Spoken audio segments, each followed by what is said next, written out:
नमस्ते मैडम, भास्कर में स्वागत है आपका। नमस्कार।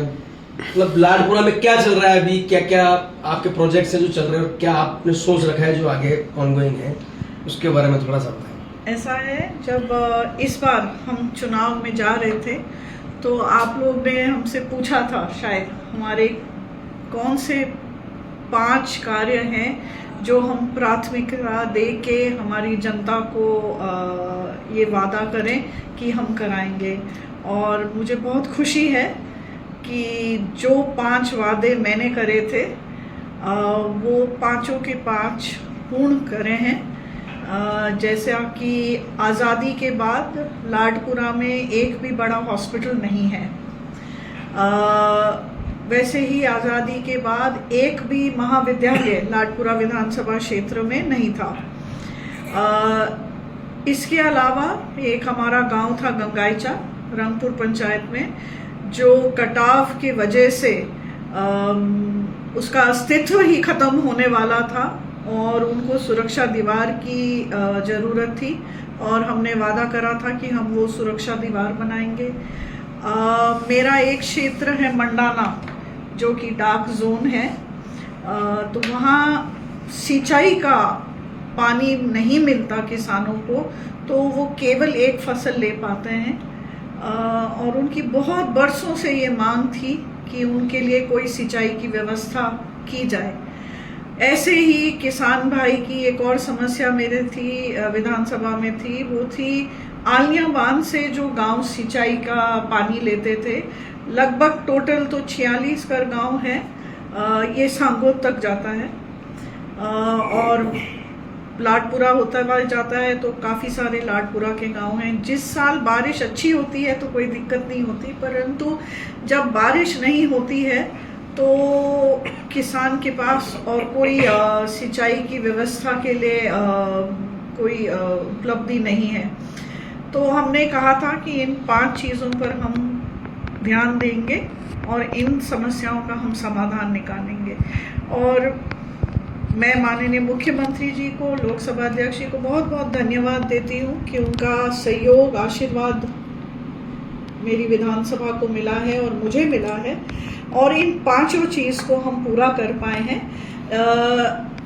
ऐसे कि हॉस्पिटल की बात करें तो 300 बेड हॉस्पिटल बनने जा रहा है, जो कि इस बजट में आपने देखा होगा कि चरणबद्ध तरीके से, ताकि वो पैसा थोड़ा थोड़ा करके आप उसका कार्य चालू कर पाएँ।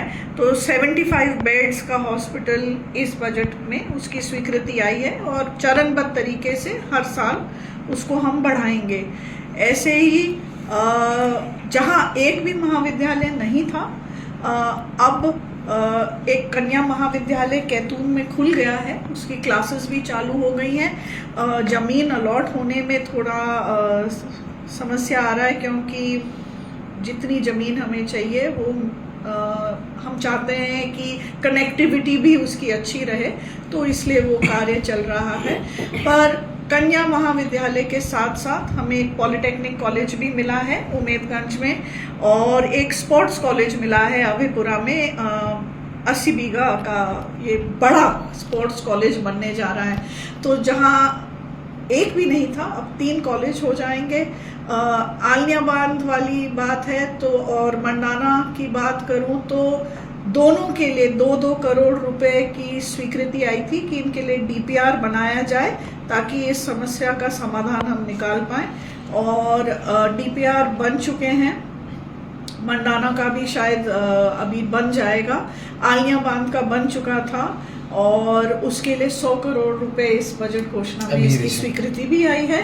और गंगाईचा की सुरक्षा दीवार आप देख सकते हैं, कार्य चल रहा है। नोटाना का आप बता रहे थे, नोटाना का किस्सा जी, वो मेरे पिछले कार्यकाल में नोटाना एक छोटा गांव है, परंतु बारिश के समय जब भारी बारिश होती है तो ये गांव टापू बन जाता है, कट ऑफ हो जाता है।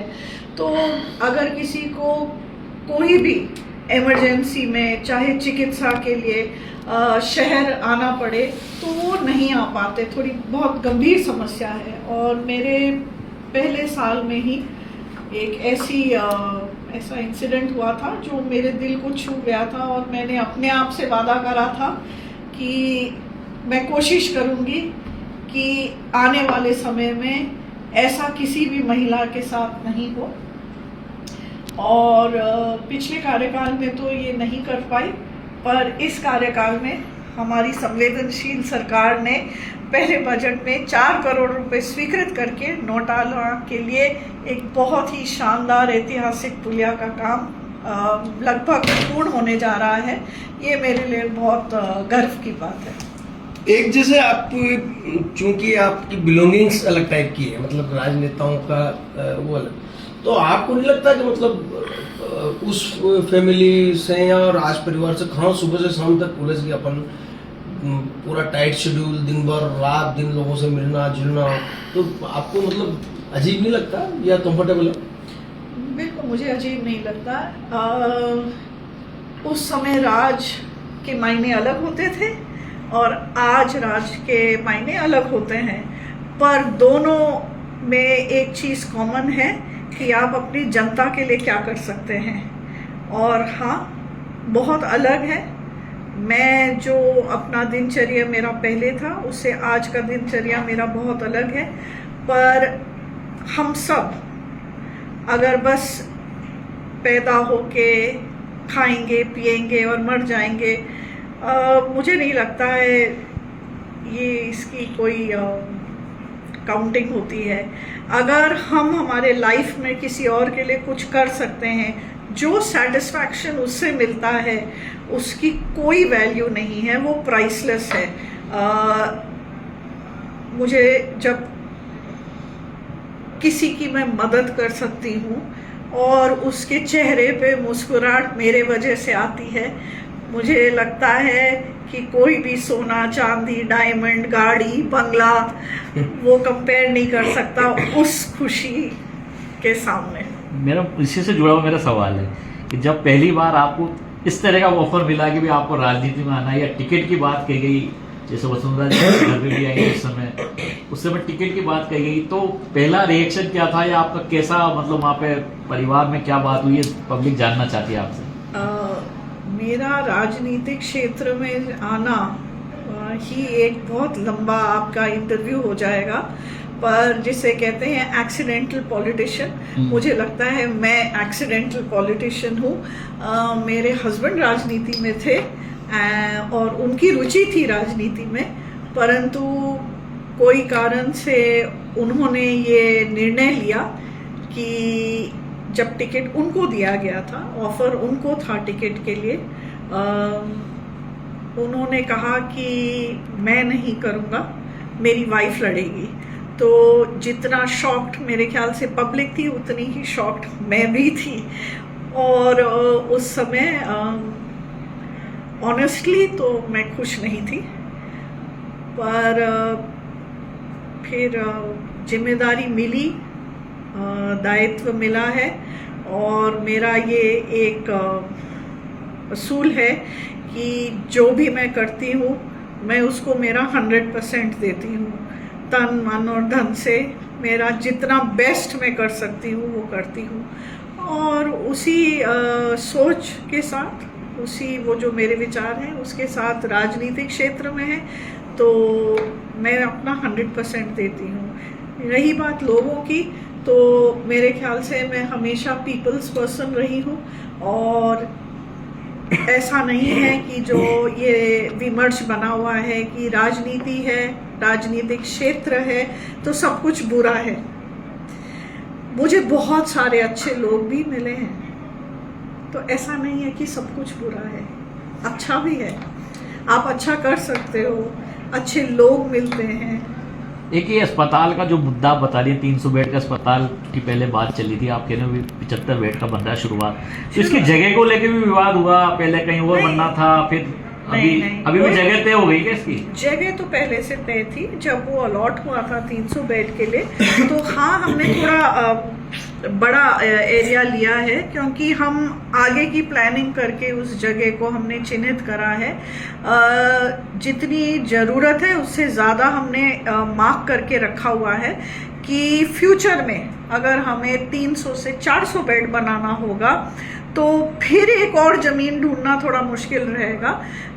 अगर इसी परिसर में हम इसको बढ़ा सकते हैं और इसी परिसर में हम नर्सिंग कॉलेज बना सकते हैं, ब्लॉक CMHO का ऑफिस बना सकते हैं, तो एक ही परिसर में सब सुविधाएं मिल जाएं तो मेरे ख्याल से मेडिकल के जो प्रशासन में लोग हैं वो भी खुश रहेंगे और जनता को भी एक ही जगह पे सब लाभ मिल जाएगा। बोरखेड़ा में बन रहा है ये? हाँ, 10 लाना में। 10 लाना। एक जैसे बहुत सी बार बात होती है, तो जैसे एक आज मतलब आपको लोग ये भी कहने लग गए कि आप डेवलपमेंट प्रोजेक्ट्स को रोकते हैं, ये आरोप है मतलब लोगों का। तो उसमें जैसे कुछ उदाहरण मैं आपको बताऊं, एक किशोर सागर वाला इशू जब भी उठता है तब आप उस पर कड़ी आपत्ति जताते हैं, मतलब उसके कोई प्रोजेक्ट में। नहीं, ऐसा नहीं है। मैं अपने क्षेत्र में इतना डेवलपमेंट कर रही हूँ तो मैं क्यों कोई भी डेवलपमेंट रोकूं। पर विकास और विरासत दोनों ही महत्वपूर्ण हैं इस क्षेत्र के लिए। जो किशोर सागर तालाब है वो 13th सेंचुरी में बनाया गया है और मुझे लगता है, अगर मैं रॉन्ग नहीं हूँ, तो KDA अपने लोगों में भी किशोर सागर को ही एज आइकॉनिक जगह का वो लोगो यूज़ करती है। ये एक पहचान है कोटा की और इतनी खूबसूरत पहचान है कोटा की, और हम अपने विरासत को संभालें और उस पे पैसा खर्च करें, वो एक चीज़ है। पर अगर हम उसका मूल स्वरूप ही बदल दें वो एक अलग विषय है। हम चाहते हैं कि जो विरासत की चीज़ें हैं, वो जो पहचान है, हेरिटेज की पहचान है, वो पहचान बनी रहे, न कि उसका मूल स्वरूप बिगाड़ के आप उसको एक मॉडर्न लुक दे दें। वो उस पर हमारा ऑब्जेक्शन है, कभी भी विकास पे ऑब्जेक्शन नहीं है। एक जैसे ये अभी जो आपके 2-3 कचरा ट्रांसपोर्ट स्टेशन का भी इशू था, उस पर भी वो मतलब आपकी आपत्ति से काफी लंबे समय तक वो मामला चलता रहा। क्या मुद्दा है वो, क्या दिक्कत है मतलब उसमें? देखिए, एज ए जनप्रतिनिधि सबसे पहले हमारा काम क्या है? जनता की आवाज़ उठाना। तो जनता हमारे पास आती है और हमारा कर्तव्य है कि हम सड़क से सदन तक इस आवाज़ को पहुंचाए। और आप ये जो स्टेशन रोड वाली कचरा पॉइंट की बात करेंगे, उसको पहले ले लेती हूँ, फिर दूसरा।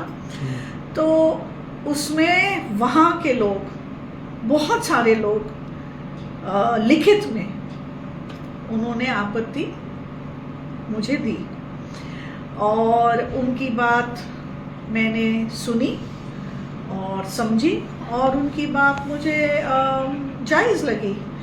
और मेरा मानना है कि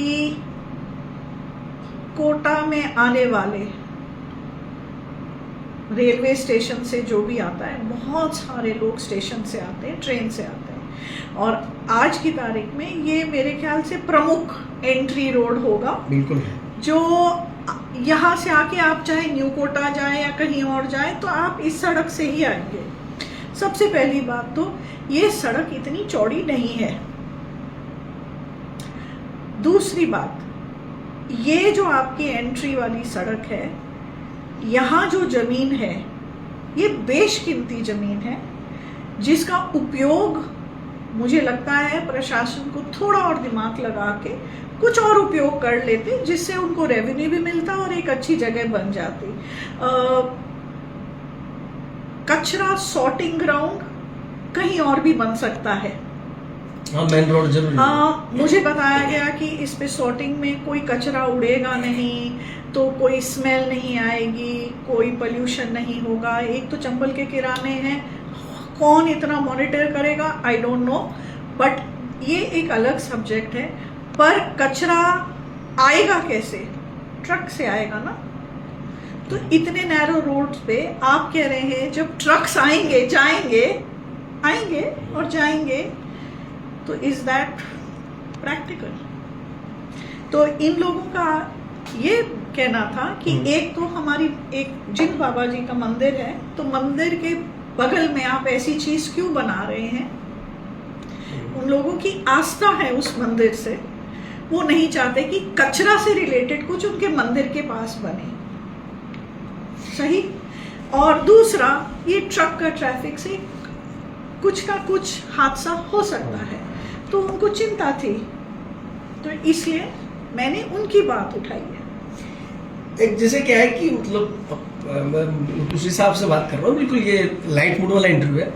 ब्यूरोक्रेसी क्या है कि वो मानने लग गई कि आप बड़े जिद्दी हैं, मतलब आप किसी चीज पे अड़ जाते हैं तो फिर वो किस चीज सबको लगता है। किस चीज पे? बहुत सारे मुद्दे हैं। कैसे? जैसे आप खुद बता दो 2-4 मुद्दे। तो मुझे नहीं पता। भाई आपने भी तो लगा रखे होंगे जिनमें। नहीं, हरकुल यादव का ही मामला मानो, इसमें चर्चा शहर में चर्चा है कि आपने रुकवाया क्योंकि आपका कोई काम मुझे बहुत खुशी है कि आप लोग ये सोचते हैं कि मेरे पास इतना पावर है कि मैं ऐसी चीजें रुकवा सकती हूँ।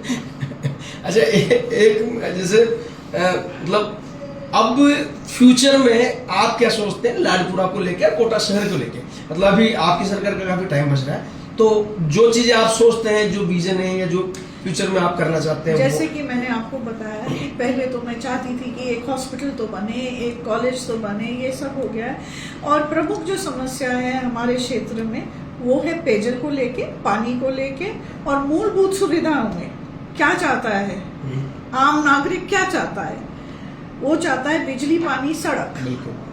तो बिजली में हमारे बहुत सारे अच्छे कार्य हो रहे हैं। मेरे जगह जगह GSS बन गए हैं, धरातल पे दिख रहे हैं, चालू भी हो गए हैं। पानी का काम अमृत 2 और 15th फाइनेंस कमीशन द्वारा स्वीकृति आ गई है अमृत 2 की। अब टेंडर का काम प्रक्रिया चल रहा है, तो मैं उम्मीद करती हूँ जल्द अमृत 2 के कार्य चालू हो जाएंगे, क्योंकि अमृत 2 में लाडपुरा विधानसभा क्षेत्र की ही बात कर रही हूँ मैं, पूरे कोटा के लिए होगा ये। तो मेरे 4 बड़े पानी की टंकी बनने जाएंगे, प्रेमनगर में, सोगरिया में, हनुमंत खेड़ा में और मधुबन कॉलोनी में, देवलिया। और मधुबन कॉलोनी वाली कोटा की सबसे बड़ी पानी की टंकी बनने वाली है। तो कार्य तो बहुत सारे हैं, और मैं चाहती हूँ कि मेरा आम नागरिक जहाँ रहता है वहाँ उनके कॉलोनी में सड़क, नाली, पानी, ये मूलभूत सुविधाएं उनको मिल जाए, ताकि वो उनका जो नॉर्मल लाइफ है, डेली रूटीन है, वो अच्छे से निकल जाए। मैडम, कोटा बीजेपी में सब कुछ ठीक चल रहा है, कोई विवाद नहीं है, किसी तरह कोई मतभेद नहीं है मंत्रियों में, आप लोगों में, इस तरह क्या कहना चाहते हैं इस बारे में? क्यों नजर लगा रहे हो? हम खुश हैं, हमारे आपस में बहुत अच्छी ट्यूनिंग है, और इसके बारे में हम नहीं बोले ताकि आपने बताया कि दोनों मंत्रियों में से अच्छा काम कौन कर रहा है? देखिए, दोनों का कार्य इतना डिफरेंट है, इतना डिफरेंट है, तो कहाँ बिजली और कहाँ शिक्षा। मेरे को नहीं लगता कि आप कंपेयर कर सकते हो, पर दोनों का काम बिल्कुल। जब भी विधानसभा चलती है तब आप एक पिछली गवर्नमेंट पे बड़े ताकत से आरोप लगाते हैं कि इन्होंने हमारे साथ बहुत सौतेला व्यवहार किया, और आप ही नहीं, मतलब दूसरे जनप्रतिनिधि लगाते हैं। एक इस बार जब असेंबली चली तो आपने एक ब्रिज का उल्लेख किया, घूम चक्कर ब्रिज के नाम से, जो प्रसिद्ध है अपने। हाँ, तो इन पे क्या कहेंगे? मतलब ये इनको, ये देखिए, ये मैं जो बोल रही हूँ, मैं अब तथ्य के साथ बोल रही हूँ। आप देखेंगे कि आपको उदाहरण दूं तो इतने सारे उदाहरण हैं, कौन सा दूं?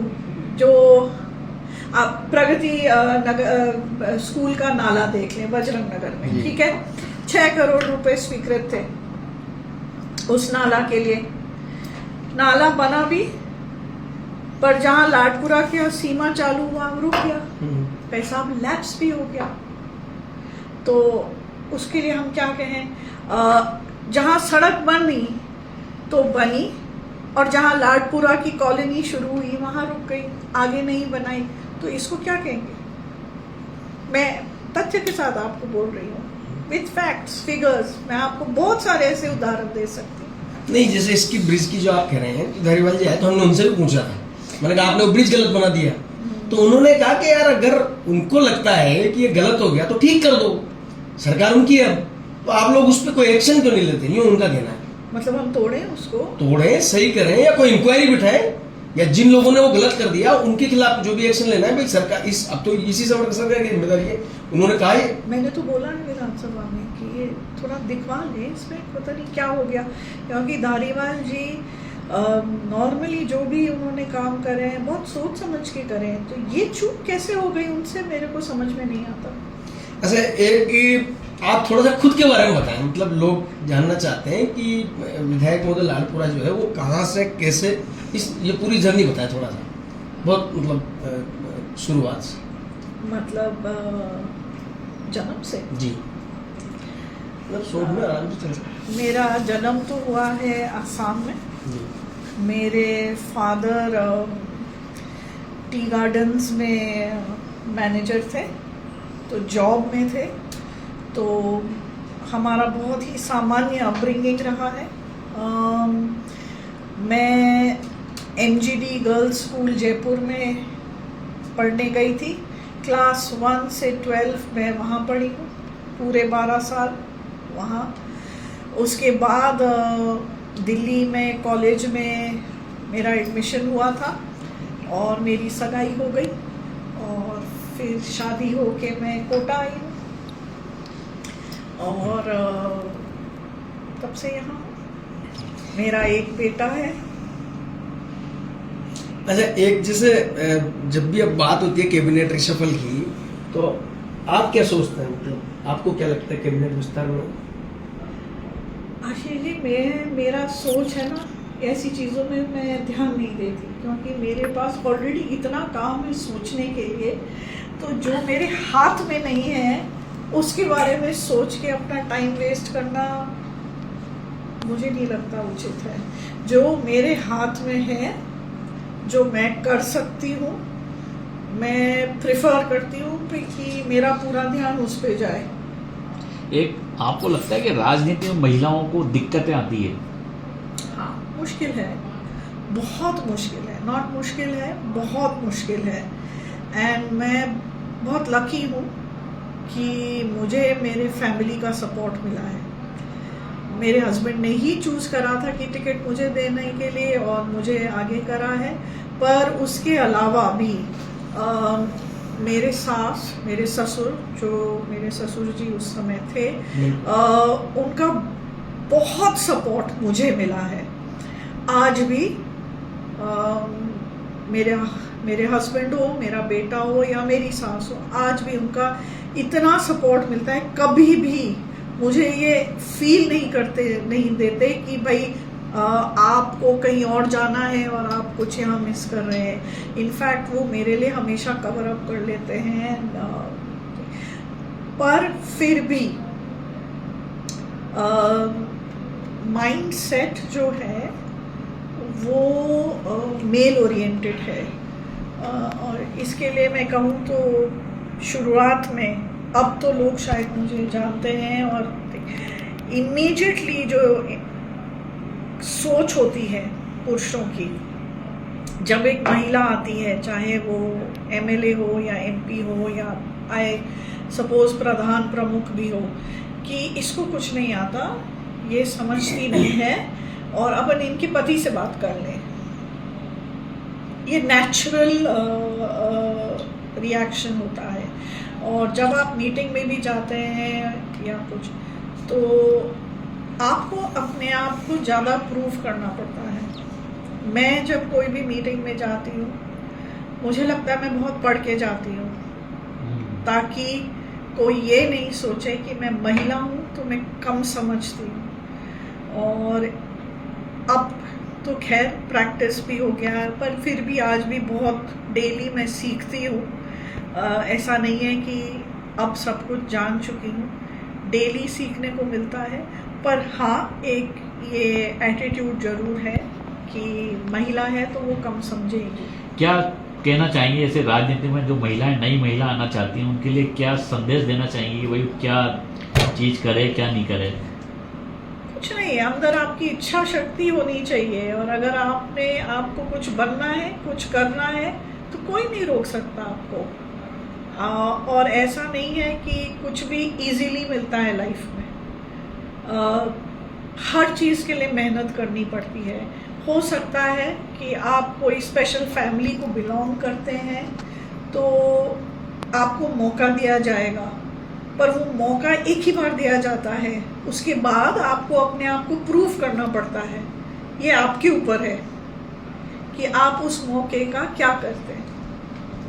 जैसे पॉलिटिकल उसमें आपने बात की कि लोग कहते हैं ये, और ये जनरल वो है ही कि उनके पति से बात कर लो, तो आपके मामले में वो चीज़ लागू नहीं होती, लेकिन आप एक बार उनसे चर्चा करते हैं क्योंकि राजनीतिक अनुभव उनका है। मेरा एक्चुअली ये बहुत ऑड सिचुएशन रहा, क्योंकि जब मैं बनी तो मुझे लगा कि ये सब होंगे मेरे आसपास और मुझे कुछ करना नहीं पड़ेगा, क्योंकि मुझे ये ऐसा एहसास दिलाया गया। परंतु जब मैं बन गई तो आप देखेंगे कि एक भी दिन मेरे हस्बैंड मेरे साथ फील्ड में नहीं गए हैं। आरोप लगा रहे हैं, उनको कोई सहयोग नहीं कर रहे। हाँ, नहीं, वो और उनका ये सोच ये था कि ना तो विधानसभा आते थे और ना मेरे साथ फील्ड में जाते थे। और एक दिन मैं थोड़ी अपसेट भी हुई हूँ उनके साथ। अच्छा। और मैंने कहा कि उसका हस्बैंड आ रहा है, वो आता है, ये वो उसके साथ इधर जाता है, मेरे साथ कोई नहीं है। तो उन्होंने कहा because you are more capable than them. तो उन्होंने ये इसलिए करा कि अगर मैं आपके साथ जाऊंगा तो लोग आपसे डायरेक्टली बात नहीं करेंगे, वो मुझसे बात करेंगे, तो आप कैसे हैंडल करोगे, आपको कैसे पता चलेगा। तो उस समय अच्छा नहीं लगा और इसलिए ये हमारी आर्ग्यूमेंट हुई थी। पर आज मैं सोचती हूँ ये था ना कि आपको पानी में फेंक देते हैं और फिर कहो या तो तैरो या डूबो। तो ऐसा तो नहीं था कि वो देख नहीं रहे थे कि डूबेगी तो हम हाथ तो पकड़ने के लिए देख ही रहे हैं, पर ऐसे ही ये तैरना सीखेगी। और तो धीरे धीरे ऐसे ही सीखा मैंने, क्योंकि मुझे तो कुछ समझ में नहीं आता था राजनीति का। ये राजनीतिक नियुक्तियां जो कोटा में होती है, भले वो जिला कार्यकारिणी को जिला उसको लेकर हो या कोई बात, तो आपके कितने चल पाती है? क्योंकि मुझे लगता है कि कम आपको वेटेज मिला है हर बार। मेरा ऐसा है कि जब मुझसे पूछते मैं कहती हूँ किसी को भी बना लो, मैं किसी के साथ भी काम कर सकती हूँ। अच्छा। मेरी कोई दिक्कत नहीं है। कभी नाम नहीं सुझाया आपने कभी ऐसे कोई बात? मेरे को कोई भी बनेगा, अपना कार्यकर्ता बनेगा तो प्रॉब्लम क्या है, बनेगा तो अपना ही कार्यकर्ता। आपने तो जिला कार्यकारिणी में अतिरिक्त पद सृजित करवा दिया कोटा में, वो एक विषय था। पर ऐसा नहीं है। एक जैसे कोटा में जो विभाग है उनमें आपको मतलब बी फ्रेंकली इसमें आप बताना कि क्योंकि वो उससे सुधार भी करेंगे। कोटा के जो प्रमुख विभाग है उनमें कौन सा विभाग है जो आपको लगता है बिल्कुल काम ही नहीं करना चाहता है, जिससे आप भी दुखी है मतलब पब्लिक के साथ साथ? ये सवाल ऐसा नहीं है। अच्छा। ऐसा कोई विभाग नहीं है कि मैं ऐसे कह सकती हूँ।